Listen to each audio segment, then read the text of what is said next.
Hello, good evening, good evening, good evening all of you. तो कैसे हैं आप सभी? उम्मीद करता हूँ बहुत ही बढ़िया होंगे और बहुत बढ़िया होने के साथ साथ अपनी पढ़ाई को बहुत बेहतरीन तरीके से करने लग रहे होंगे।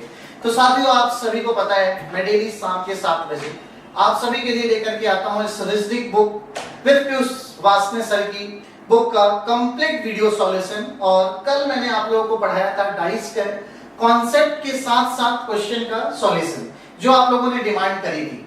तो कल कुछ कॉन्सेप्ट मैंने बताए थे, उस कॉन्सेप्ट के ऊपर ही इस चैप्टर को सॉल्व किया था, जिसके अंदर हम लोगों ने 15 क्वेश्चन सॉल्व किए थे। तो जो कॉन्सेप्ट आपने कल की क्लास में पढ़ लिया है, उसी कॉन्सेप्ट के ऊपर हम आज की क्लास को लेकर के आए हैं, क्योंकि क्वेश्चन नंबर 16 से लेकर के आगे तक के कुछ क्वेश्चंस वही सेम कॉन्सेप्ट के ऊपर है, जो कि 1 डाइस, 2 डाइस, 3 डाइस से के कॉन्सेप्ट के ऊपर डिपेंड करता है।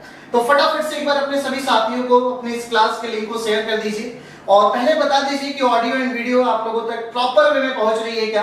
फिर हम लोग शुरुआत करते हैं आज की क्लास का। गुड इवनिंग भाई, good evening, good evening, Ram Ram, जय हिंद। चलिए, तो जल्दी से एक बार कमेंट कर दीजिए कि हाँ जी सर, आवाज आ रही है प्रॉपर और सब कुछ ओके चल रहा है ना। और एक और खुशखबरी आप सभी को पता है, जिसका इंतजार आप बहुत टाइम से कर रहे थे कि रीजनिंग स्पेशल बैच आपको चाहिए था पीयूष सर का। तो उस रीजनिंग स्पेशल बैच को आप अब करियरवेल एप्लीकेशन के ऊपर जाकर के बाय कर सकते हैं, जो कि बहुत ही बेहतरीन तरीके से सर उस बैच में क्लासेस लेने वाले हैं, है ना। तो आप एप्लीकेशन पे जाइए और देखिए कि बैच लॉन्च हो चुका है इंडिविजुअल रीजनिंग का, सिर्फ और सिर्फ रीजनिंग का बेटा। चलो, तो टाइम नहीं खराब करते हैं, बढ़ते हैं आगे की तरफ और क्वेश्चन नंबर 16 का सॉल्यूशन करते हैं आज की क्लास में।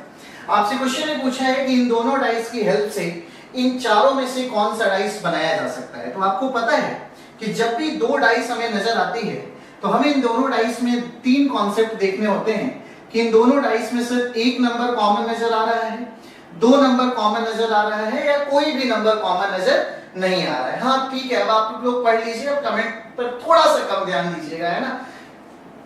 तो यहां पर अगर हम देखते हैं सर, तो कॉमन अगर देखिए तो 2 नंबर कॉमन है, और वो नंबर कौन सा है, तो ए और सी कॉमन है। तो अगर ए और सी कॉमन है, तो इसका परफेक्टली ऑपोजिट क्या मिलेगा हमें, तो परफेक्टली ऑपोजिट मिलेगा बी का डी। यहां परफेक्टली ऑपोजिट हमें दिखाई दे रहा है बी का डी, है ना। तो अब आपको पता है कि ये दोनों नंबर ना तो कभी एक साथ दिखने चाहिए और ना ही कभी एक साथ छिपने चाहिए। तो देखकर बताओ, ये बी और डी दोनों नंबर इस डाइस में क्या हो रहे हैं सर, छिप जा रहे हैं। तो ये कभी पॉसिबल नहीं है, आंसर गलत हो गया। बी और डी दोनों नंबर छुप जा रहे हैं, ये भी कभी पॉसिबल नहीं है, गलत हो गया। बी और डी का सिर्फ और सिर्फ क्या दिखाई दे रहा है, बी, तो ये बिल्कुल ओके है, क्योंकि हम लोगों ने रूल पढ़ा है कि 2 ऑपोजिट नंबर ना तो कभी एक साथ दिख सकते हैं और ना ही कभी एक साथ छिप सकते हैं। तो यहां पर देखेंगे सर, तो बी और डी दोनों नंबर को हम लोग एक साथ देख पा रहे हैं, ये भी पॉसिबल नहीं है। तो हमारे क्वेश्चन का आंसर क्या हो जाएगा, ऑप्शन नंबर डी हो जाएगा। नेक्स्ट क्वेश्चन की तरफ चलते हैं। 17th क्वेश्चन आपसे पूछा गया है कि 5 के ऑपोजिट में कौन सा नंबर होगा। 5 के ऑपोजिट में कौन सा नंबर होगा, तो आप पहले तो ये देखिए कि कॉन्सेप्ट कौन सा फॉलो होगा, 1 कॉमन का होगा, 2 कॉमन का होगा, या नो कॉमन का होगा। तो अगर मैं देखूं सर, तो इसमें तो कोई भी नंबर कॉमन नजर नहीं आ रहा है, और आप सभी को पता है कि 5 का ऑपोजिट पूछा जा रहा है मींस इस डाइस का। तो यहां पर एक कंडीशन होती है कि अगर नो कॉमन का केस है, कोई भी नंबर अगर कॉमन नहीं है, तो इस डाइस में जो नंबर है 1 2 5, ये हमेशा अगले वाले डाइस के ऑपोजिट कहलाएंगे, मींस 3 4 और 6 का। मींस मैं ये कहूंगा कि जब नो कॉमन का केस होता है, तो वहां पर परफेक्टली ऑपोजिट बताना पॉसिबल नहीं होता है। नो कॉमन की केस में जो नंबर इस डाइस में होगा, उसका ऑपोजिट होगा जितने नंबर आपको इस डाइस में विजिबल नहीं होंगे, या ये कह लीजिए कि जितने नंबर सामने वाले डाइस में होंगे। तो 1 2 5 एक डाइस में है, तो इन सब का ऑपोजिट हो सकता है 3 4 और 6। तो 5 के ऑपोजिट की बात हो रही है, तो आप क्या बोलोगे, 3 4 और 6। It means option number D is right. Next चलते हैं। यहां भी आपसे पूछा गया है कि 4 की ऑपोजिट सरफेस की बात की जा रही है, तो 4 के ऑपोजिट सरफेस पे बताना है। तो आप पहले तो ये देखिए कि इन दोनों डाइस में आखिर नंबर कॉमन कितने हैं, 1 कॉमन है, 2 कॉमन है, या 3 कॉमन है, तभी तो हम कॉन्सेप्ट तक पहुंच पाएंगे। तो सर यहां पर भी कोई भी नंबर कॉमन नजर नहीं आ रहा है, और मुझसे अगर 4 का ऑपोजिट पूछा जा रहा है, तो इस डाइस में 2 के साथ साथ 4 है और 4 के साथ साथ 3 है, तो इन सब का ऑपोजिट हमारी नजर में 1 होगा, 5 होगा और 6 होगा। और अगर सिर्फ 4 का पूछा जा रहा है तो भी आप परफेक्ट नहीं बता सकते, आप आंसर बोलेंगे 1, 5 और 6। समझ आ रहा होगा आप सभी को, क्योंकि ये बातें हम लोगों ने कल की क्लास में कर रखी हैं। अब हम सिर्फ क्वेश्चंस को सॉल्व करने लग रहे हैं। आपसे पूछा गया 4 का ऑपोजिट क्या होगा। यहां पर भी नो कॉमन का कॉन्सेप्ट है, और नो कॉमन के अंदर जो डाइस में नंबर आपको विजिबल है 3, 4, 5, ये तीनों के तीनों नंबर किसके ऑपोजिट होंगे, तो आप बोलोगे 1, 2 और 6 के ऑपोजिट होंगे। तो इस तरीके से 4 का ऑपोजिट 1, 2, 6 में से कोई भी हो सकता है। तो यहाँ पे 1 भी दे रखा है, 2 भी दे रखा है, तो मैं कैसे पहचान कर पाऊंगा कि मैं किसको सही मानूंगा। लेकिन एक ऑप्शन और है, निर्धारित नहीं किया जा सकता। तो आप इस केस में जब दोनों आंसर आने लगे तो मुझे हमेशा थर्ड ऑप्शन पे जाना है। बट अगर आप सोचो कि यहाँ 1 दे रखा है और 4 का ऑपोजिट है, यहाँ 3 है और यहाँ पे 5 है ना, और यहाँ पे 4 और आ गया, तो आप इस केस में हमेशा किस ऑप्शन को टिक करके आ सकते हो, 1 को, क्योंकि सर एक ही ऑप्शन टिक करना होगा ना उस केस में। इसलिए नेक्स्ट क्वेश्चन की तरफ आते हैं। जल्दी से बताइए कि 6 के विपरीत सतह पर कौन सी संख्या होगी, 6 का ऑपोजिट नंबर कौन सा होगा। तो आप सभी को पता है कि जब एक से ज्यादा, 2 से ज्यादा डाइस आ जाए तो हमें ऑपोजिट निकालने के लिए कोई भी 2 ऐसे डाइस लेने होंगे जिसमें सिर्फ और सिर्फ एक नंबर कॉमन हो। तो सर हम कोई भी 2 ऐसे डाइस लेते हैं जिसमें सिर्फ एक नंबर कॉमन हो जाए। तो अगर फर्स्ट एंड सेकंड में देखते हैं तो 6, 2, 6, 2 2 नंबर कॉमन है, छोड़ दिया जाए। सेकंड और थर्ड में देखते हैं 6, 4, 6, 4 2 कॉमन है, छोड़ दिया जाए। थर्ड और फोर्थ में देखते हैं सर, तो थर्ड और फोर्थ में कॉमन के नाम पे क्या आता है यहाँ पर, तो 4 और 4 कॉमन आता है।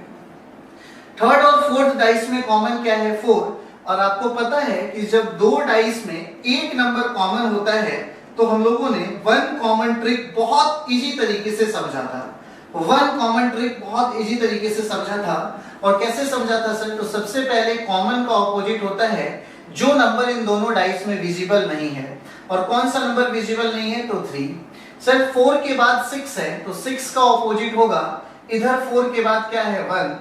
5 का ऑपोजिट होगा यहाँ पर क्या, 2। और आपसे ऑपोजिट पूछा है इस क्वेश्चन में किसका, 6 का, तो आप आंसर बोलेंगे ऑप्शन नंबर ए, है ना। ये तरीका अपनाइए, या आपने पहले से समझा होगा कि सर 2 नंबर कॉमन है, उसको ऐसे लिख लीजिए।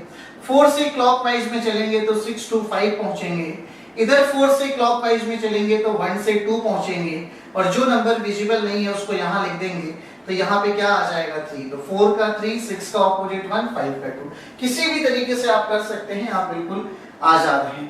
चलिए बताइएगा, 3 डॉट वाले सतह के विपरीत सतह पर कितने सरफेस आएंगे, आपको ये बताना है। क्वेश्चन ने बोला 3 डॉट वाले सतह के विपरीत सतह पर कितने डॉट वाले, 3 डॉट के विपरीत सतह पर। तो देखिए जरा, फर्स्ट और सेकंड डाइस में कोई एक नंबर कॉमन है क्या, तो सर फर्स्ट और सेकंड डाइस में सर 3, 4, 3, 4 2 नंबर कॉमन है, छोड़ दीजिए।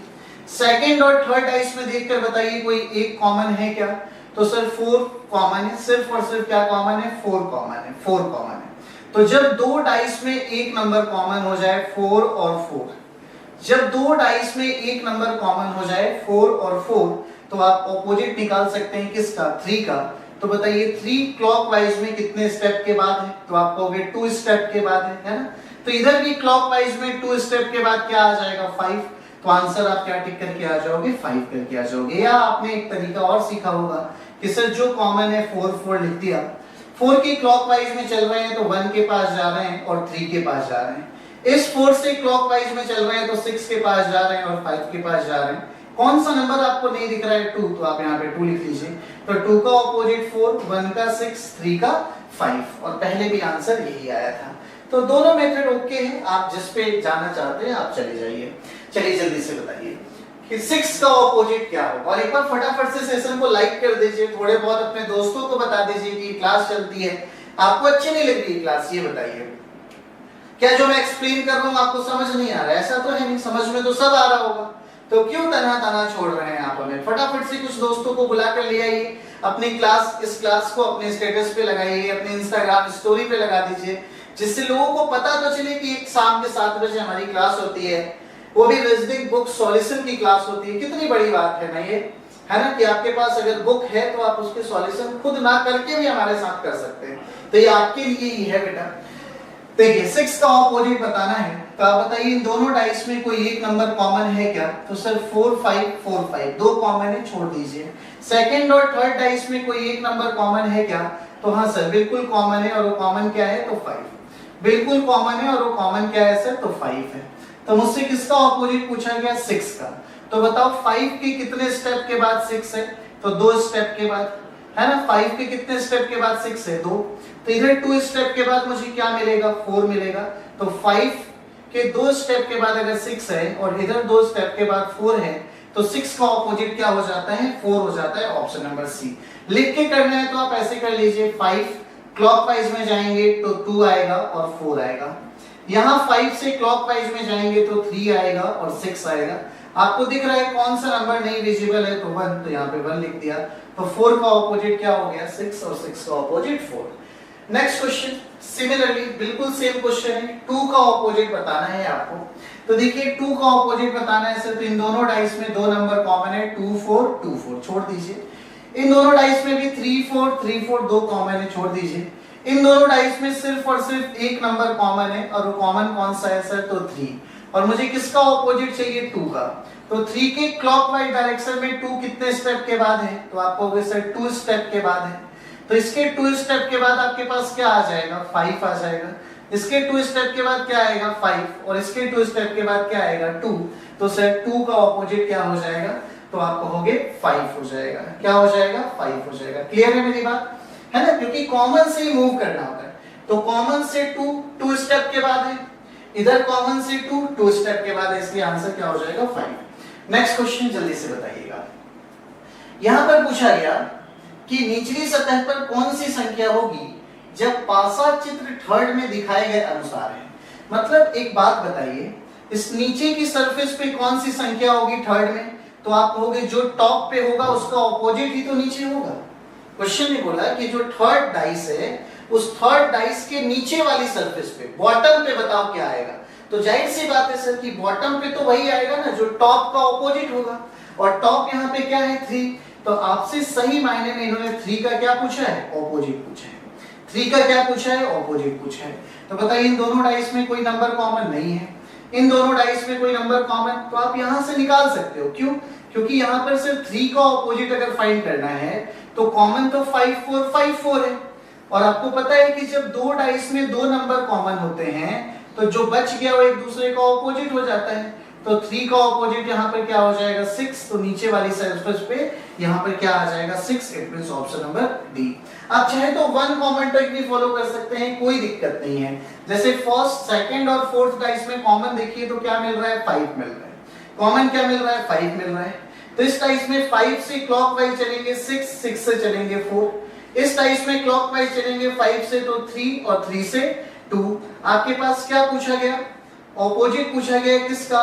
3 का, क्योंकि 3 के बॉटम पे चाहिए। तो सर यहाँ पे क्या आ गया? 6। देखो यहाँ भी 6। तो आप कोई भी मेथड लगाओ, कोई इशू नहीं है। चलो जल्दी से बताओ। क्वेश्चन ने बोला कि यदि घन की विपरीत सतहों पर बिंदुओं की कुल संख्या हमेशा 7 होती है, ठीक है जी। घन की विपरीत सतह पर बिंदुओं की कुल संख्या क्या होती है? 7 होती है।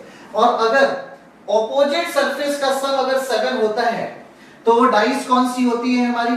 तो डाइस हमारी स्टैंडर्ड होती है। ऑपोजिट सरफेस का सम यदि 7 होता है सर तो डाइस कौन सी होती है? स्टैंडर्ड होती है ना, जिनके दो ऑपोजिट सरफेस का सम 7 होता है। तो बताना है कि वो फिगर ढूंढिए जो सही है। अब आप एक बात बताइए, यहां पर सर 6 है तो 6 का ऑपोजिट क्या होता है? 1। तो क्या 6 और 1 कभी भी एक साथ नजर आ सकता है स्टैंडर्ड डाइस में? कभी पॉसिबल ही नहीं है सर, ये गलत है। 5 का ऑपोजिट क्या होता है? 2, ठीक है, नहीं दिख रहा है। 1 का ऑपोजिट 6, नहीं दिख रहा है। 3 का ऑपोजिट 4, नहीं दिख रहा है सर। तो दो ऑपोजिट नंबर अगर नहीं है तो यही आंसर हो जाएगा। यहाँ देखो 4 और 3 दोनों का सम कितना हो गया? 7। और हमें पता है 2 ऑपोजिट नंबर कभी भी एक साथ नहीं नजर आ सकते, ये भी कैंसिल। यहाँ पे भी 5 का ऑपोजिट कितना हो गया? 2, ये भी विजिबल है, ये भी कैंसिल हो गया। तो क्वेश्चन ने यही बोला ना कि मुझे उस फिगर को संभालना है, उस फिगर को ढूंढना है जिसकी विपरीत सतहों पर बिंदुओं की कुल संख्या हमेशा क्या होनी चाहिए? 7। तो भाई अगर यहाँ 5 है तो इसकी ऑपोजिट सरफेस पे 2 होगा, और वो 2 यहाँ पर दिखाई नहीं दे सकता, इसलिए आंसर क्या हो जाएगा option number B. Next question भी ऐसे ही है, करके बताइए कि अगर यह ज्ञात है कि दिखाए गए घन की विपरीत सतहों पर बिंदुओं की कुल संख्या हमेशा 7 है। अगर विपरीत सरफेस पे बिंदुओं की कुल संख्या 7 है, it means dice will be standard, मानक पासा। और मानक पासा हो या कोई भी डाइस हो, उसके 2 opposite number never can be seen together. 2 opposite number कभी भी एक साथ नहीं दिख सकते हैं। तो आप सोचिए कि सर यहाँ पर 5 है, यहाँ 4 है, यहाँ 1 है, बिल्कुल ओके है, क्योंकि 5 का ऑपोजिट 2 नहीं दिख रहा है, 4 का ऑपोजिट 3 नहीं दिख रहा है और 1 का ऑपोजिट 6 नहीं दिख रहा है। ये बात बिल्कुल सही है सर। ये क्यों गलत है? क्योंकि देखो 5 और 2 क्या हो जाता है 7, 5 और 2 क्या हो जाता है 7, और 2 ऑपोजिट नंबर कैसे दिख सकता है? यहाँ देखो बेटे, यहाँ देखो 4 और 3 क्या होता है 7, 4 और 3 क्या होता है 7, ये भी कैंसिल। यहाँ देखो 5 और 2 क्या होता है 7, तो 7 सम थोड़ी ना सामने दिख सकता है अगर ऑपोजिट है वो, तो आंसर क्या हो जाएगा option number A. Next question की तरफ आते हैं, जल्दी से बताओ। जमीन पर 4 मानक पासे फेंके जाते हैं, है ना? जमीन पर 4 स्टैंडर्ड डाइस जो है वो क्या किया जाता है, थ्रो किया जाता है। इन 4 पासाओं के ऊपरी सतहों पर कुल संख्या कितनी है जी? 13 है, क्योंकि इन संख्याओं ने क्रमशः 4, 3, 1 और 5 दिखाए हैं, ठीक है। स्टैंडर्ड डाइस का मतलब क्या होता है? तो स्टैंडर्ड डाइस का मतलब ये होता है जिसके ऑपोजिट सरफेस का सम क्या हो जाए 7। स्टैंडर्ड डाइस का मतलब है जिसके ऑपोजिट सरफेस का सम क्या हो जाए 7। तो अगर 4 डाइस को उछाला गया तो फर्स्ट डाइस ने आपको क्या दिखाया 4, सेकंड ने क्या दिखाया 3, फिर क्या दिखाया 1 और फिर आपसे क्या दिखा दिया 5। तो आप मुझे बताइए कि जब ऊपर वाली सरफेस पे 4 है और डाइस हमारी स्टैंडर्ड है, तो 4 का ऑपोजिट क्या होगा 3, क्योंकि ऑपोजिट का सम 7 होना चाहिए। 3 का ऑपोजिट क्या होगा यहाँ पे 4, 1 का ऑपोजिट क्या होगा यहाँ पे 6 और 5 का ऑपोजिट क्या होगा 2। तो आपसे बोला कि जमीन पर छूने वाली सतहों का टोटल सम बता दीजिए कितना होगा। तो 6, 4, 10, 3, 13 और 2 कितना आ जाएगा 15। Option number C will be right answer. तो स्टेटमेंट वाले क्वेश्चन को भी हम इजीली डील कर सकते हैं, बस कंडीशंस इतनी है कि आपको कॉन्सेप्ट प्रॉपर वे में आए, और उसी कॉन्सेप्ट को सीखने के लिए और सिखाने के लिए reasoning special on demand batch जो आप लोगों को चाहिए था पीयूष वासने सर का, वो करियर विल एप्लीकेशन के ऊपर स्टार्ट होने जा रहा है। तो आप सारे लोग एप्लीकेशन को डाउनलोड कर लो अगर नहीं है फोन में तो, और अगर है तो आप एप्लीकेशन पे जाओ और रीजनिंग स्पेशल के फाउंडेशन बैच से अपने आप को एनरोल करो और ये सारी बातों को बहुत बारीकी तरीके से सीखने की कोशिश करो और फिर प्रैक्टिस के लिए अपने इस क्लास में आओ। और अगर रीजनिंग की बुक लेना चाहते हो, रीजनिंग की कोई बुक नहीं है अभी आपके पास, तो आप जो मैं सॉल्यूशन करा रहा हूँ reasoning book with Piyush Wasne sir, आप इतना सर्च करोगे गूगल पे तो मल्टीपल साइट पर आपको बुक्स दिखने लगेंगी और आप वहां से ऑनलाइन ऑर्डर करके उस बुक को परचेज कर सकते हो। तो ले लो बुक, ले लो बैच, क्योंकि एक बार की तैयारी होनी चाहिए और ऐसी तैयारी होनी चाहिए कि रीजनिंग में 140 आउट ऑफ 140 तो आ ही आए। अब 140 का मतलब सर 50 प्री में और 90 मेंस में, क्योंकि एक बैच ही लेना है जो दोनों एग्जाम की तैयारी कराएगा। ऐसा नहीं कि अलग अलग आपको भटकाव मिलेगा या अलग अलग आपको भटकाया जाएगा। तो ये आप डिसाइड करोगे कि आपके लिए क्या अच्छा है, हम सिर्फ बता सकते हैं। क्वेश्चन पढ़ते हैं सर कि थर्ड के नीचे सतह पर कौन सा प्रतीक है? जो फिगर थर्ड है उसके नीचे सरफेस पे, तो मैंने क्या कहा कि नीचे सरफेस पे कौन सा फिगर होगा जो टॉप का ऑपोजिट होगा। तो थर्ड में टॉप पे कौन सा है सर? तो रेक्टेंगल। तो मुझे तो रेक्टेंगल का ऑपोजिट निकालना है ना इसके आंसर के लिए। रेक्टेंगल का मुझे क्या निकालना है? ऑपोजिट। तो आप बताओ इन दोनों डाइस में कोई नंबर कॉमन है? नहीं, छोड़ दो सर। इन दोनों डाइस में कोई नंबर कॉमन है? बिल्कुल नहीं। मुझे रेक्टेंगल का ऑपोजिट निकालना है। तो यहां पर अगर मैं देखता हूं तो सर ट्रायंगल कॉमन है, यहां भी क्या है सर? ट्रायंगल कॉमन है। तो बताओ सर ट्रायंगल के कितने स्टेप के बाद रेक्टेंगल है? तो आपको 2 स्टेप के बाद, है ना। तो इधर सॉरी, क्योंकि यहाँ 2 ऑपोजिट का कॉन्सेप्ट है तो इससे आंसर नहीं आ सकता। हम लोग देखते हैं फर्स्ट और सेकंड डाइस में। तो फर्स्ट और सेकंड डाइस में सिर्फ एक ही नंबर कॉमन है, और वो कौन सा नंबर है यहाँ पर? तो रेक्टेंगल है। तो इसका ऑपोजिट क्या होगा? जो डाइस में विजिबल नहीं होगा। और विजिबल नहीं कौन सा होगा? जो नया सिंबल ऑप्शन में दिया होगा।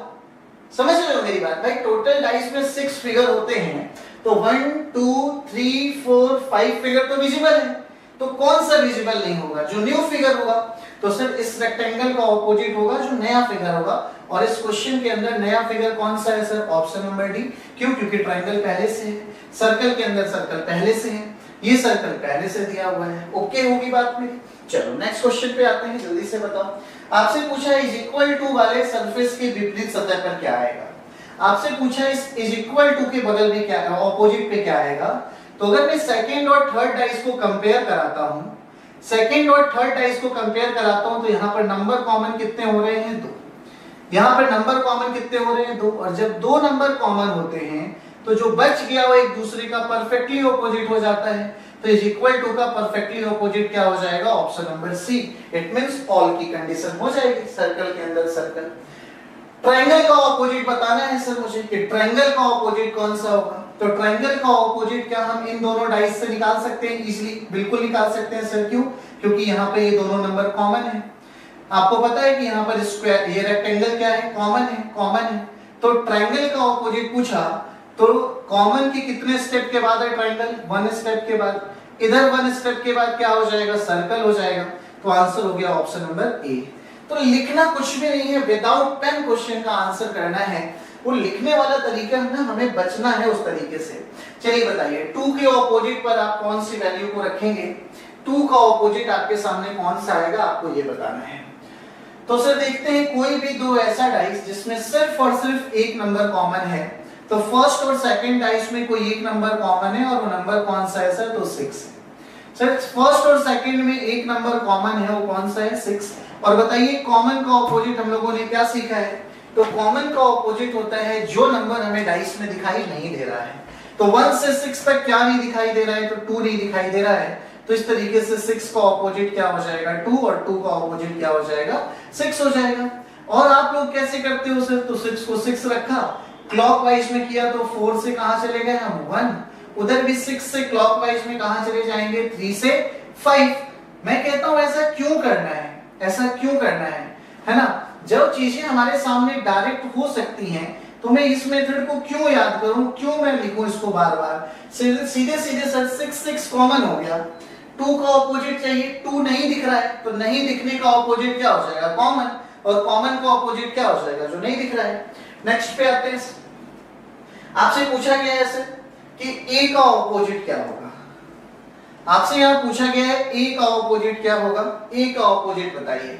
तो भाई दो डाइस ऐसे देखिए जिसमें एक नंबर कॉमन हो। तो A B C D E F, first और सेकंड में तो कितने नंबर कॉमन हो रहे हैं? No common.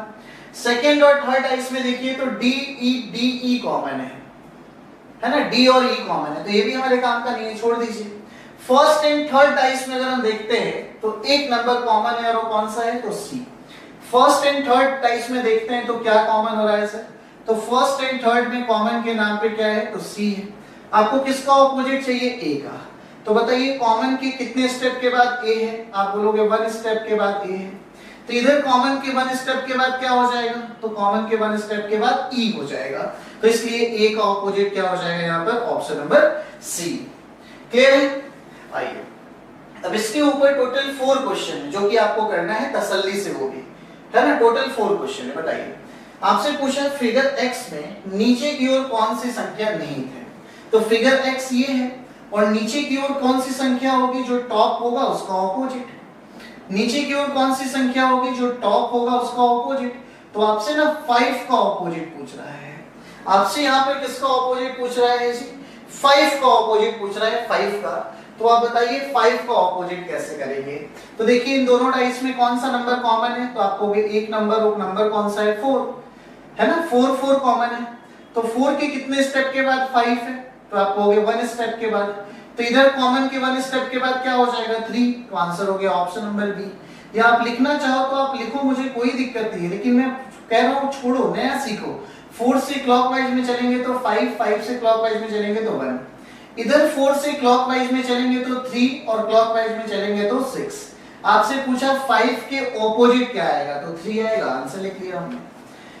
फिर देखिए डाइस y में नीचे की ओर कौन सी संख्या है? तो डाइस y में नीचे की ओर y ये है। इसके टॉप पे अगर 4 है तो इसके बॉटम में क्या होगा? तो 4 का ऑपोजिट। अगर टॉप में 4 है तो बॉटम में क्या होगा? 4 का ऑपोजिट। तो देखिए इन दोनों डाइस में एक नंबर कॉमन है और वो कौन सा है सर, तो 4। और अभी अभी हम लोगों ने निकाला कि 4 का ऑपोजिट यहां से क्या आएगा सर, जो नहीं दिख रहा है बोले तो 2। तो आंसर क्या हो जाएगा, option number B will be right answer. Next question चलते हैं। 6 का ऑपोजिट आपको बताना है, आपको 6 का ऑपोजिट बताना है, बिल्कुल सिमिलर डाइस है, तो चाहे तो आप यहां से निकालिए 6 का ऑपोजिट, या अभी हमने पढ़ लिया है कि सर यहाँ पे कॉमन क्या है, 4 कॉमन है। कॉमन क्या है, 4। 6 का ऑपोजिट चाहिए कितने स्टेप के बाद है ये, तो 2। इधर 2 स्टेप के बाद क्या हो जाएगा, 1। तो 6 का ऑपोजिट क्या हो जाएगा, यहाँ पे 1 हो जाएगा। चाहे तो आप लिख भी सकते हैं सर, 4 को लिख लीजिए। 4 के क्लॉकवाइज में चलेंगे तो 5, और 5 के क्लॉकवाइज में जाएंगे तो 1 आएगा। इधर 4 के क्लॉकवाइज में जाएंगे तो 3, और क्लॉकवाइज में जाएंगे तो 6 आएगा। बच क्या गया, 2, तो यहाँ पर आप 2 को रख दीजिएगा। तो आपसे 6 का ऑपोजिट पूछा गया तो 1 पे टिक कर दीजिए, ठीक है। फिर आपसे पूछा है जेड में 6 और 5 के पीछे कौन सी छुपी हुई है संख्या। तो भाई ऑपोजिट कभी भी किसी भी फिगर का बदलेगा थोड़ी ना जब 2 से ज्यादा आएगा। तो सीधे सीधे 6 के ऑपोजिट में क्या छुपा हुआ है, 1, और 5 के ऑपोजिट में क्या छुपा हुआ है, तो 3। ऑप्शन हो गया ऑप्शन नंबर बी, क्लिक करके आ जाइए। तो ये 4 क्वेश्चन आपको समझ में आए तो कॉन्सेप्ट बहुत इजी है अगर आपने तरीके से पढ़ा है ना। और अगर नहीं पढ़ा है तो रीजनिंग स्पेशल का बैच आ चुका है करियर वेल एप्लीकेशन पे, वहां पर जाकर के आप बैच को बाय कर सकते हो पीयूष वासने सर का। चलिए जल्दी से बताइए। सॉरी, क्वेश्चन ने बोला कि स्थिति x में 5 से सटे छिपी संख्याओं में से कौन सी संख्या स्थिति z में 5 से सटे छिपी संख्याओं के समान है। मतलब आपसे ये बोला जा रहा है कि x में जो 5 से सटे छिपी संख्या है, x में 5 से सटे, तो पहले तो आप इसका ऑपोजिट निकाल लीजिए। 4 कॉमन हो गया, तो 4 कॉमन हो गया तो 4 का ऑपोजिट आप क्या बोलेंगे, तो 4 का ऑपोजिट 2 हो जाएगा। एक स्टेप के बाद 5 है, तो 5 का ऑपोजिट क्या हो जाएगा, तो 5 का ऑपोजिट क्या हो जाएगा, 3, और 1 का ऑपोजिट क्या हो जाएगा, तो 6 हो जाएगा। तो आपसे क्वेश्चन ने बोला है तो x में 5 से सटे छिपी संख्या तो कौन सी होगी, 3, और z में 5 से सटे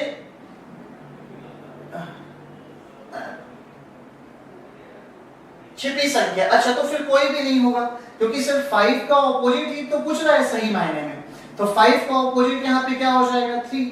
यहाँ 5 का ऑपोजिट क्या हो जाएगा, 3, क्योंकि देखो यहाँ पर अगर 4 है, यहाँ पर अगर हमारे सामने फ्रंट में क्या है, 4, तो सिर्फ पीछे साइड क्या होगा, यहाँ पर 2 होगा, है ना। फिर अगर 5 यहाँ है तो यहाँ क्या आएगा, 3, यहाँ 1 है तो यहाँ क्या आएगा, 6, और अगर यहाँ 5 है तो 5 का ऑपोजिट देखो, 5 का ऑपोजिट क्या लिखा, 6, 3, 1 का ऑपोजिट क्या लिखा, 6, और 4 का ऑपोजिट क्या लिखना पड़ेगा मुझे, 2। तो आपसे पूछा, अच्छा तो आपसे पूछा कि 5 से सटे छिपी संख्या, तो 5 से सटे छिपी संख्या का आंसर क्या हो जाएगा, ऑप्शन नंबर बी हो जाएगा, क्योंकि सर उसकी छिपी हुई संख्या में क्या है, 2 है। तो इसको लिख करके हम समझ सकते थे, या हम ऐसे समझ सकते थे एक बात कि सर जो यहाँ होगा वही तो 5 से मतलब चिपके हुए छिपा हुआ सेंटर पे होगा। तो आंसर क्या हो जाएगा, ऑप्शन नंबर बी हो जाएगा। चलिए नेक्स्ट क्वेश्चन जल्दी से बताइए। यहाँ पर भी 3 क्वेश्चन आपको दिए हुए हैं बैक टू बैक, फटाफट से आंसर करके बताइएगा। कि आपसे पूछा है बिंदु मतलब पॉइंट का ऑपोजिट पूछा, फिर आपसे एरो का ऑपोजिट पूछा, और फिर आपसे वाई के नीचे वाले सरफेस पर पूछा कि क्या आएगा, मींस डार्क सरफेस का ऑपोजिट बताना है।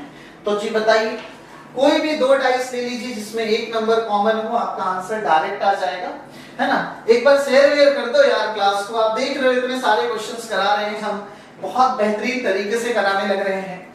तो देखो जी, हमें ना डॉट का ऑपोजिट चाहिए, तो पहले बताइए इन दोनों में कौन सा नंबर कॉमन है। तो इन दोनों में सर कॉमन क्या है, तो ट्रायंगल कॉमन है। कॉमन क्या है सर, ट्रायंगल। तो ट्रायंगल के क्लॉकवाइज में जाएंगे तो डॉट आएगा, डॉट के बाद सर्कल आएगा। इधर क्लॉकवाइज में जाएंगे ट्रायंगल से तो क्या आएगा, क्रॉस, और क्रॉस के बाद क्या आएगा, इस तरीके से ये डायरेक्ट आएगा, ठीक है जी। तो यहाँ पे टोटल कितने फिगर हो गए, 5, 1 2 3 4 5। तो इसका ऑपोजिट क्या होगा, जो एक नया सिंबल होगा, और नया सिंबल कौन सा बच रहा है यहाँ पे, तो एरो, तो एरो लिख दो। अब आपसे पूछा कि पॉइंट का ऑपोजिट, तो पॉइंट का ऑपोजिट क्रॉस बोले तो गुणा। आपसे पूछा तीर मतलब एरो का ऑपोजिट, तो एरो का ऑपोजिट क्या होगा, ट्रायंगल। और y में नीचे की सरफेस पे, मतलब y में नीचे की सरफेस पे कौन होगा, जो इसका ऑपोजिट होगा, है ना, जो टॉप पे है उसी का तो ऑपोजिट होगा, तो इसका ऑपोजिट सर्कल हो जाएगा वृत्त। It means option number C. तो एक ऑपोजिट निकाल लिया एक ऑप्शन से, मतलब दो फिगर से, और आंसर आ गया हमारा। चलो बताओ जल्दी से। आपसे पूछा गया कि 5 के ऊपरी सतह पर कौन सी संख्या होगी, 5 के ऊपरी सतह पर कौन सी संख्या होगी। तो बताइए यहाँ पे कितने नंबर कॉमन है सर, यहाँ पे कितने नंबर कॉमन है सर, तो यहाँ पे एक ही नंबर कॉमन है, कौन सा, 2। तो सर 2 का ऑपोजिट क्या होगा, जो नंबर विजिबल नहीं है, और कौन सा नंबर नहीं विजिबल है, तो 5। तो सर 5 के ऑपोजिट सरफेस पे कौन सी संख्या हो जाएगी, या ऊपरी सरफेस पे कौन सी संख्या हो जाएगी, 2 हो जाएगी। आंसर हो गया बी। नेक्स्ट, नीचे की सतह पर बिंदुओं की संख्या क्या होगी जब पासा स्थिति 1 में है। ठीक है, आपको बताना है कि 1 पासे के नीचे वाली सरफेस पे क्या आएगा। मींस अभी भी आपसे किसका ऑपोजिट पूछने लग रहे हैं, ये 2 का। अभी भी आपसे किसका ऑपोजिट पूछने लग रहे हैं, 2 का ऑपोजिट। तो बताइए इन दोनों डाइस में कितने नंबर कॉमन है सर, तो इन दोनों डाइस में एक ही नंबर कॉमन है, और वो कौन सा है, 2। तो आप लिख लो, ऐसे लिख लो चाहे तो, 2 से क्लॉकवाइज में जाओगे तो 4, और 4 से जाओगे तो 3। इधर 2 से क्लॉकवाइज में जाओगे तो 1, और 1 के बाद क्या आएगा, 5 आएगा। एक नंबर क्या बच गया, 6, तो यहाँ पर 6 लिख लो। तो बताओ जी, पासे के फर्स्ट में, मतलब 2 का ऑपोजिट पूछ रहा है, 2 का ऑपोजिट क्या हो जाएगा, 6। Option number C is right. देखो नीचे की सरफेस पे क्या होगा, ऊपर की सरफेस पे क्या होगा, इसका मतलब सीधे होता है कि आपको ना उसका ऑपोजिट पूछ रहा है, जो नंबर ऊपर दिया हुआ है या जो नंबर नीचे दिया है उसका। तो इसमें ज्यादा दिमाग लगाने की जरूरत नहीं है, और परेशान होने की भी जरूरत नहीं है। जल्दी से बताइए, जब 4 सबसे नीचे है तो ऊपरी सतह पर कौन सी संख्या होगी। ठीक है जी, बताइए कॉमन क्या है, तो आप कहोगे 1 है। कॉमन क्या है, 1 है। तो जब आप 1 से चलोगे क्लॉकवाइज तो 1 से 2 के पास जाओगे, 3 के पास जाओगे। उधर 1 से क्लॉकवाइज चलोगे तो 6 के पास जाओगे, 5 के पास जाओगे। क्या बच गया आपके सामने, 4। तो आपसे पूछा कि ऊपरी सतह पर 4 के क्या होगा, तो बेटा 4 की ऊपरी सतह पर क्या होगा, जो इसका ऑपोजिट है, इट 1 होगा। ऑप्शन नंबर ए हो गया आंसर। आपसे पूछा कि चित्र 3 में, मतलब चित्र में संख्या 3 के ऑपोजिट में क्या होगा। 3 का ऑपोजिट बताइए। देखिए कितना आसान क्वेश्चन है ना, कि कॉमन नंबर यहाँ पे क्या है, तो कॉमन नंबर 5 है। कॉमन नंबर यहाँ पे क्या है, तो कॉमन नंबर यहाँ 5 है। तो जो नंबर कॉमन होगा उसका ऑपोजिट क्या होगा, जो दिखाई नहीं दे रहा है। और क्या नहीं दिख रहा है आपको, तो 3 नहीं दिख रहा है। क्या नहीं दिख रहा है आपको, तो 3 नहीं दिख रहा है। तो 5 का ऑपोजिट क्या हो जाएगा, 3। 5 का ऑपोजिट क्या हो जाएगा, 3 हो जाएगा। आपसे लेकिन पूछा किसका था, 3 का, तो 3 का ऑपोजिट क्या हो जाएगा, 5। Option number C. तो बताइए आपको कोई क्वेश्चन में डाउट है अभी, कोई डाउट नहीं होगा क्योंकि अभी तो बहुत सिंपल क्वेश्चन सॉल्व कर रहे हैं। तो पूछा 4 सबसे नीचे होगी तो कौन सी संख्या सबसे ऊपर होगी, मतलब 4 का ऑपोजिट पूछ रहा है। 4 का ऑपोजिट पूछ रहा है तो कॉमन क्या है, 1। कॉमन क्या है, 1। तो 1 के एक स्टेप के बाद क्या है, 4। तो बताओ बेटा 1 के एक स्टेप के बाद क्या है, 3। तो 4 का ऑपोजिट 3 है, और यही संख्या उसके नीचे होगी या इसके ऊपर होगी। चलो फिर से पूछा आपसे कि दो स्थितियां दी गई है पासे में कि निचली सतह पर 3 है तो ऊपरी सतह पे क्या है, मतलब 3 का ऑपोजिट बताना है। 3 का ऑपोजिट बताना है तो कॉमन देख लो। 3 का ऑपोजिट बताना है तो यहाँ देखो कॉमन कितने हैं, 2। यहाँ पे ध्यान से देखोगे तो कॉमन कितने हैं, 2 कॉमन है। 6 3 6 3, कॉमन क्या है, 6 3 6 3। परफेक्टली ऑपोजिट यहाँ क्या बचा, 2। उधर क्या बचा, 4। तो 2 का ऑपोजिट क्या हो जाएगा, 4। क्यों, क्योंकि 6 और 3 दो नंबर कॉमन हो गए। 6 और 3 दो नंबर क्या हो गए, कॉमन हो गए। तो 2 का ऑपोजिट 4। अब 6 और 3 का ऑपोजिट आप क्या बोलोगे, जो नंबर विजिबल नहीं है बोले तो 1 और 5। दो नंबर विजिबल नहीं है, 1 और 5। तो 3 का ऑपोजिट 1 भी हो सकता है और 5 भी हो सकता है। तो मैं आंसर क्या देकर के आऊंगा, 1 या 5। बताओ, एक सबसे ऊपर है तो सबसे नीचे संख्या क्या होगी, मींस अभी भी 1 का ऑपोजिट आपको बताना है। अभी भी आपको 1 का ऑपोजिट बताना है। तो 1 का ऑपोजिट बताने के लिए आपको दिख रहा है कॉमन क्या है, 2। 1 का ऑपोजिट बताने के लिए दिख रहा है कॉमन क्या है, 2। बताओ 1 कितने स्टेप के बाद है, 1 स्टेप के बाद कॉमन से। तो इधर भी कॉमन से 1 स्टेप के बाद क्या हो जाएगा, 6। तो सर 1 का ऑपोजिट क्या हो जाएगा, 6। Option number D. नेक्स्ट, जब तल पर दो बिंदु होते हैं तो ऊपरी सतहों पर बिंदुओं की संख्या बतानी है। मतलब दो तल पे अगर दो बिंदु है, ऊपर तल पे मतलब नीचे अगर 2 है तो ऊपर बताना है क्या होगा। इट मींस 2 का ऑपोजिट पूछा जा रहा है। तो 2 का ऑपोजिट पूछा जा रहा है, तो कॉमन क्या है यहाँ पे 1, कॉमन क्या है यहाँ पे 1 नंबर कॉमन है, तो एक स्टेप के बाद यहाँ क्या है 3 और यहाँ पे एक स्टेप के बाद क्या है 2, तो यहाँ एक स्टेप के बाद अगर 2 है और इधर एक स्टेप के बाद अगर 3 है तो 2 का ऑपोजिट क्या हो जाएगा 3 हो जाएगा, 2 का ऑपोजिट क्या हो जाएगा 3 हो जाएगा। Option number A is right. Next बताओ, नीचे वाली सतह पर 2 है तो ऊपरी सतह पे क्या होगा। मतलब देखो यार, ये पूछा ना कि नीचे की सतह पर 2 है तो ऊपर क्या होगा, तो भाई 2 का ऑपोजिट ही तो ऊपर होगा, क्योंकि अगर नीचे 2 है तो नीचे का ऑपोजिट ऊपर, तो नंबर में अगर नीचे 2 है तो ऊपर 2 का ऑपोजिट आएगा, तो 2 का ऑपोजिट निकाल लो। बताओ कॉमन क्या है यहाँ पे, तो 3 कॉमन क्या है यहाँ पे, तो 3 कॉमन है, 3 कॉमन है। मुझे किसका ऑपोजिट बताना है 2 का, तो बताओ कितने स्टेप के बाद 3 है कॉमन से, 2 स्टेप के बाद 1 2 है ना, 2 स्टेप के बाद है, तो इधर 2 स्टेप के बाद क्या मिलेगा 1 मिलेगा, तो 1 ही तो ऊपर वाली सरफेस पे होगा। आंसर हो गया ऑप्शन नंबर सी। नेक्स्ट आ जाओ, बताइए अगर 2 सबसे नीचे है तो सबसे ऊपर क्या होगा, सेम क्वेश्चन, 2 अगर सबसे नीचे है तो सबसे ऊपर क्या होगा, तो सर कॉमन देखो यहाँ पे क्या है, कॉमन 3 है, यहाँ कॉमन क्या है सर, तो कॉमन यहाँ पे 3 है, 3 के कितने स्टेप के बाद 2 है, तो आप कहोगे 2 स्टेप के बाद 1 2 है ना, 3 के 2 स्टेप के बाद, तो इधर 2 स्टेप के बाद क्या होगा 6, इधर 2 स्टेप के बाद क्या होगा 6। आंसर हो गया ऑप्शन नंबर बी। यदि संख्या 3 सबसे ऊपर है तो कौन सी संख्या सबसे नीचे है। अगर 3 सबसे ऊपर है तो कौन सी संख्या सबसे नीचे है, तो बताइए जी 3 अगर सबसे ऊपर है तो सबसे नीचे, तो मुझसे किसका ऑपोजिट पूछा जा रहा है, तो मुझसे 3 का ऑपोजिट पूछा जा रहा है। 3 का ऑपोजिट निकल जाएगा सर, क्योंकि कॉमन यहाँ पर एक ही है, 3 का ऑपोजिट निकल जाएगा क्योंकि कॉमन यहाँ पे एक ही है। कितने नंबर के बाद है सर 3, तो 2 स्टेप के बाद, तो इधर 2 स्टेप के बाद क्या आ जाएगा 5, तो 3 का ऑपोजिट 5 हो गया, तो आंसर भी 5 हो जाएगा। चलिए अब आपको बताना है कि ये जो 4 डाइस दिए हुए हैं, इन 4 डाइस के ऊपर ये 3 ऑप्शंस दिए हैं और आपको बताना है कि कौन सा स्टेटमेंट ट्रू है। 1 और 3 सही है, 1 और 2 सही है, 2 और 3 सही है, 1 2 3 तीनों सही है। तो अब आप एक एक स्टेटमेंट को पढ़िए और देखिए कि आपसे स्टेटमेंट क्या डिमांड कर रहा है, आपसे स्टेटमेंट क्या मांग कर रहा है। तो पहला स्टेटमेंट पढ़िएगा आपके सामने, बोला कि फिगर 2, आपसे बोला कि फिगर 2 और फिगर 3, फिगर 2 और फिगर 3 यह जानने के लिए पर्याप्त है कि कौन सी सरफेस 6 के विपरीत है। आपको सिर्फ 2 और 3 को देख करके बताना है कि क्या आप 6 का ऑपोजिट निकाल सकते हैं, है ना। तो करके बताइए खुद से, बहुत इजी है, क्योंकि आपको बस ये देखना ही तो है कि मेरा आंसर आ सकता है उस फिगर से कि नहीं आ सकता है। और इतने तो क्वेश्चंस हमने कर लिए हैं, तो 2 और 3 को देखते हैं। तो 2 और 3 को अगर हम देखते हैं 2 और 3 को, तो 2 और 3 में कॉमन क्या है, तो 4 है। 2 और 3 में कॉमन क्या है, 4 है।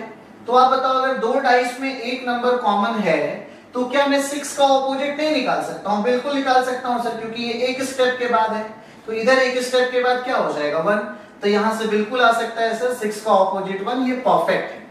फिर पढ़िए 2 और 3 यह जानने के लिए पर्याप्त है कि कौन सी संख्या 4 का ऑपोजिट है। बिल्कुल है सर, क्योंकि जब दोनों डाइस में एक ही नंबर कॉमन है और कॉमन नंबर 4 है, तो 4 का ऑपोजिट क्या आएगा, जो नंबर विजिबल नहीं है, इट मींस क्या 3, ये भी सही है सर। अब पढ़िए 1 और 4 में ये जानने के लिए पर्याप्त है कि 3 का ऑपोजिट क्या है, 1 और 4। बताइए 1 और 4 में कितने नंबर कॉमन है, तो 1 और 4 में से भी सिर्फ एक नंबर कॉमन है, सिर्फ एक नंबर कॉमन है। तो 2 के कितने स्टेप के बाद 1 है, तो 1 स्टेप के बाद, इधर 2 के 1 स्टेप के बाद क्या है 6, तो ये बात बिल्कुल सही है सर कि सर 3 का ऑपोजिट क्या हो जाएगा, सॉरी गलत है, 3 का बताना है ना, तो एक स्टेप के बाद उधर, हाँ बिल्कुल ठीक है। मतलब हमसे बस इतना पूछ रहा है कि आंसर निकालने के लिए स्टेटमेंट ट्रू है कि नहीं, सिमिलर आए या ना ये फर्क नहीं पड़ रहा। तो बिल्कुल सर हमारे क्वेश्चन का आंसर क्या हो जाएगा 1 2 एंड 3, तीनों के तीनों स्टेटमेंट क्या है, बिल्कुल ओके है जी, है ना, बिल्कुल ओके है जी। चलिए पढ़िए, यदि एक संख्या 2 4 और 6 से सटा हुआ है, मतलब जो नंबर है 1, मतलब जो नंबर है 1, ये 2 4 और 6 का क्या है, एडजेसेंट है। 2 4 और 6 का क्या है, एडजेसेंट है, मतलब एक जो नंबर है ये 2, 4 और 6 का पड़ोसी है, तो आपको बताना है कि कौन सा स्टेटमेंट ट्रू है। तो अब आप एक बात सोचिएगा बेटे कि अगर एक का ऑपोजिट 2, 4, 6 है तो मैं बोल सकता हूं ना कि 1 का ऑपोजिट क्या होगा, या तो 3 होगा या तो 5 होगा। ये तो कंफर्म है कि अगर 1, 2, 4 और 6 का एडजेसेंट है तो 1 का ऑपोजिट क्या होगा, या तो 3 या तो 5। अब आप ये समझिएगा कि जो नंबर ऑपोजिट है वो कभी भी एडजेसेंट नहीं हो सकता। जाहिर सी बात है, जहां पे आप बैठे हो, आप जैसे अभी आप मोबाइल देख रहे हो तो आपका ये मोबाइल और आप एक दूसरे के ऑपोजिट डायरेक्शन में हो, तो क्या ये ऑपोजिट डायरेक्शन कभी भी बगल में हो सकता है? नहीं सर, पॉसिबल नहीं है। जिस रूम में आप बैठे हो आपके सामने एक वॉल है और आपके पीछे एक वॉल है, तो क्या ये दोनों वॉल कभी भी एक दूसरे का पड़ोसी हो सकता है? नहीं सर, ये अगर ऑपोजिट है तो ऑपोजिट ही रहेगा, और जो आपका पड़ोसी है वो आपका पड़ोसी ही रहेगा। ये दो कॉन्सेप्ट हमेशा याद रखिएगा कि दो ऑपोजिट नंबर ना तो कभी एडजेसेंट हो सकते हैं और दो एडजेसेंट नंबर कभी भी ऑपोजिट नहीं हो सकते हैं। तो आपसे बोला 2, 6 का विपरीत है, तो सर 2, 6 का ऑपोजिट हो सकता है, पॉसिबिलिटी नहीं है। क्यों? क्योंकि सर हो सकता है ये 2, 4 का ऑपोजिट हो जाए, है ना, क्योंकि ये वॉल मैं बोल सकता हूं 2 है, ये वॉल क्या है 2 है, इधर वाला वॉल क्या है 1 है, इधर वाला वॉल क्या है 4 है ना। या फिर इसको क्या मान लो है 1, इसको क्या मान लो 4 और इसको क्या मान लो 2, तो देखो 4 और 2 ऑपोजिट हो गया कि नहीं, और 1 का ये एडजेसेंट भी हो रहा है। तो ये पॉसिबिलिटी है, ये कंफर्म 100% ट्रू नहीं है, तो ये पॉसिबिलिटी है। अब बोला 1, 3 से सटा हुआ है, हाँ सर बिल्कुल हो सकता है। 1, 3 का पड़ोसी हो सकता है कब? जब 1, 5 का ऑपोजिट होगा। ये भी परफेक्ट नहीं बताया। 1, 3 का एडजेसेंट कब होगा? जब सर 1, 5 का ऑपोजिट होगा, तो ये भी पॉसिबिलिटी है। अब बोला सर 3, अब सोचो कि क्या 3 और 5 ये दोनों नंबर एक दूसरे के ऑपोजिट हो सकते हैं क्या? सर अगर आप 3 और 5 दोनों को एक दूसरे के ऑपोजिट कर दोगे तो 1 का ऑपोजिट कैसे पॉसिबल होगा? तो कभी भी ये दोनों नंबर एक दूसरे के ऑपोजिट नहीं होंगे, हमेशा और हमेशा 3 और 5 एक दूसरे के क्या होंगे? पड़ोसी होंगे, तभी तो जाकर के उनमें से कोई एक नंबर ऑपोजिट होगा। अरे ये बात मेरी समझ में बेटे कि सर 3 और 5 हमेशा एडजेसेंट होंगे, एक दूसरे के एडजेसेंट होंगे कि ये 3 होगा और ये वाला 5 होगा, तभी तो इसके सामने क्या आ जाएगा 1 आएगा, तो 1 और 5 ऑपोजिट हो गया। या ये 3 होगा और ये 5 होगा। मेरी बात समझ में आ रही है ना? तो इसलिए मैंने बोला कि सर 2 और 6 ऑपोजिट हो भी सकते हैं, नहीं भी हो सकते हैं, 50-50 है, तो पॉसिबिलिटी। 1, 3 के एडजेसेंट हाँ हो सकता है, लेकिन कब? जब 1, 5 का ऑपोजिट होगा, इसलिए पॉसिबिलिटी। भाई 3 और 5 को अगर हम ऑपोजिट कर देंगे तो कभी भी 1 का ऑपोजिट नहीं आएगा, इसलिए ये गलत है। तो आंसर क्या हो जाएगा? 3, 5 के एडजेसेंट में है। इसको पढ़ते हैं सर कि 1, 5 का क्या है? ऑपोजिट है। 1, 5 का क्या है? ऑपोजिट है। 2, 3 का क्या है? ऑपोजिट है। तो डाइस में 6 नंबर होते हैं, तो 4 बच गया और 6 बच गया। मुझे क्या पता है ये बताओ? मुझे ये पता है सर कि कोई भी ऑपोजिट नंबर, कोई भी ऑपोजिट नंबर, दो ऑपोजिट नंबर क्या नहीं बन सकता? एडजेसेंट नहीं बन सकता। दो ऑपोजिट नंबर कभी भी एडजेसेंट नहीं बन सकता। तो क्वेश्चन में बोला 4, 3 और 6 का एडजेसेंट है। बेटा 4, 3 का तो एडजेसेंट हो सकता है, लेकिन 4 जब पहले से 6 का ऑपोजिट है तो यार ऑपोजिट कैसे एडजेसेंट बन जाएगा? ये बात बिल्कुल गलत है।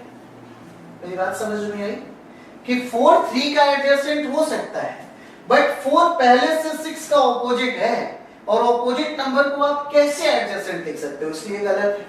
फिर से देखो 4, 5 और 6 का एडजेसेंट है। यार 4, 5 का एडजेसेंट हो सकता है, बट 6 का एडजेसेंट कभी भी पॉसिबल नहीं है। अब बोला 6, 3 और 4 का। अब देखो 6, 3 का एडजेसेंट तो हो सकता है, लेकिन 6 ऑपोजिट का एडजेसेंट कैसे होगा? मीन 6, 4 का एडजेसेंट कैसे होगा? ये बात गलत है। अब बोला 2, 4 और 6 का एडजेसेंट है। 2, 4 और 6 का एडजेसेंट है, बिल्कुल ओके है सर ये बात कि सर जो 2 है और 4 और 6 का एडजेसेंट हो सकता है, क्योंकि अगर ये घर की दीवार 2 है तो इधर वाली 4 होगी, इधर वाली 6 होगी। तो देखो ये इसका भी पड़ोसी है, ये इसका भी पड़ोसी है, और ये दोनों एक दूसरे का क्या है? ऑपोजिट है। तो ये बात बिल्कुल ट्रू है। तो बस स्टेटमेंट पे दो यही बात याद रखनी थी आपको कि ऑपोजिट नंबर कभी भी एडजेसेंट नहीं बन सकता है।